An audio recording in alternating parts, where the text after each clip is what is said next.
What would you do for love?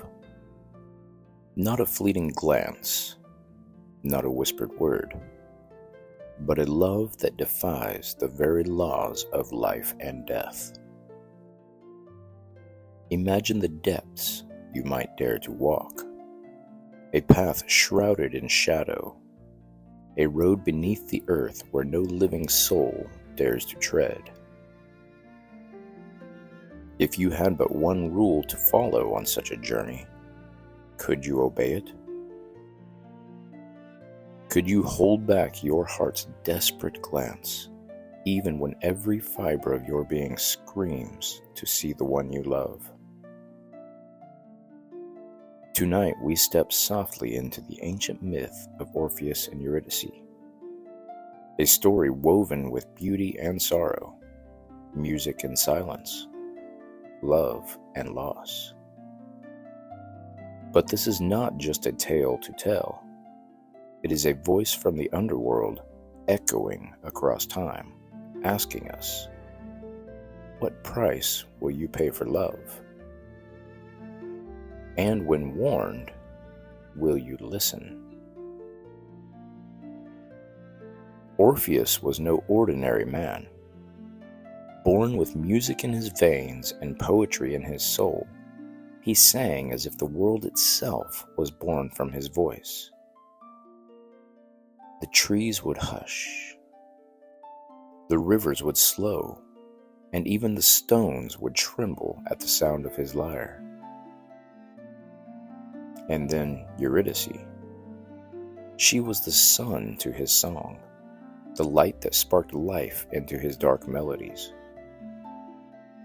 Their love was as natural as the seasons turning, as inevitable as the dawn. But life is a fragile thread, and fate, ever cruel, snatched Eurydice away. Bitten by a serpent's venom, death claimed her before their love could grow old. The moment Eurydice's breath faded, the music died. Orpheus's heart shattered into a silence so deep it swallowed the whole world. What would you do when the one you love is ripped from your grasp so suddenly, so completely? Would you accept the finality, or would you challenge the very gods themselves? Orpheus chose defiance. With nothing but his lyre and a heart full of desperate hope, he journeyed to the place where no living man should go, the Underworld. Imagine the darkness, the cold weight pressing against his skin, the silence heavier than any tomb. Along the way, he passed souls lost and forgotten, their cries muffled by the thick shadows. Yet Orpheus sang, his voice a fragile thread of light weaving through the gloom, his music bending the will of death itself. Can you imagine the courage it takes to walk through the land of the dead? To stand before the lords of shadows and ask not for riches, not for power, but for the return of a love lost. Before Orpheus stood the rulers of the underworld, Hades and Persephone, kings of shadows and silence. They listened to his song, a melody born of pure grief and undying hope.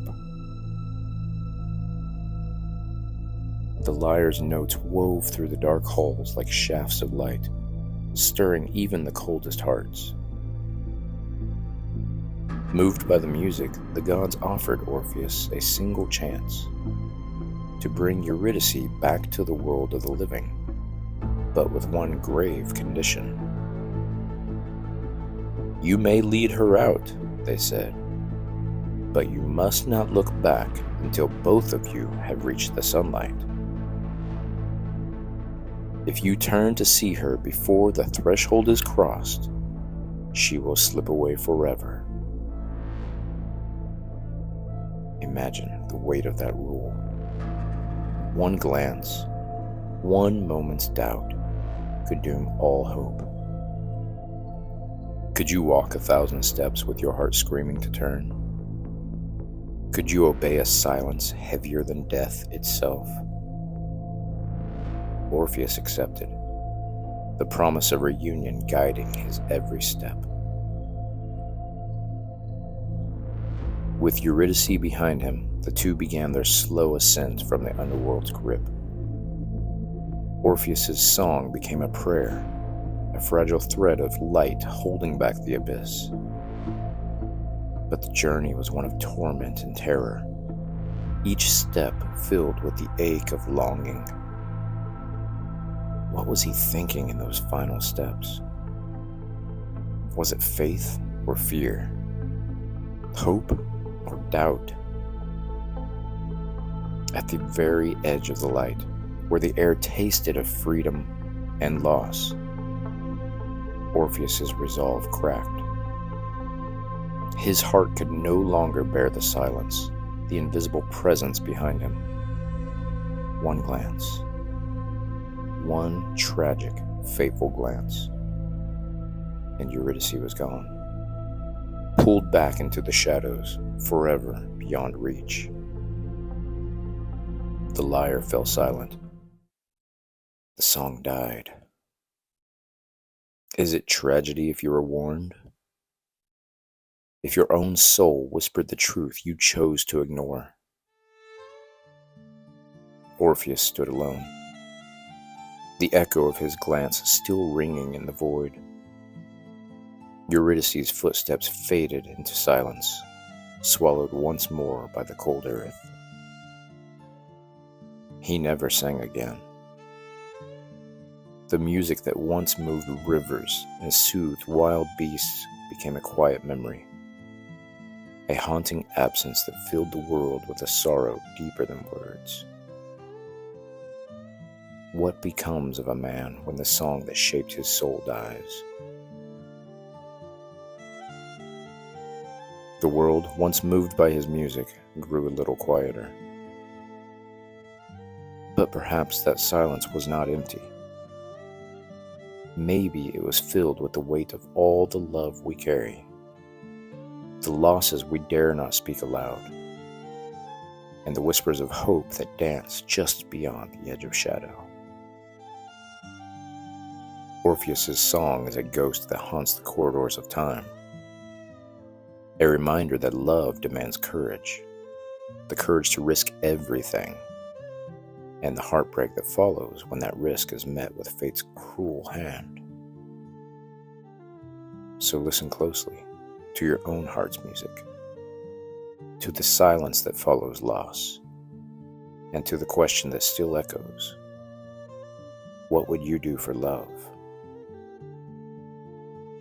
And if you had one rule to follow, could you keep it?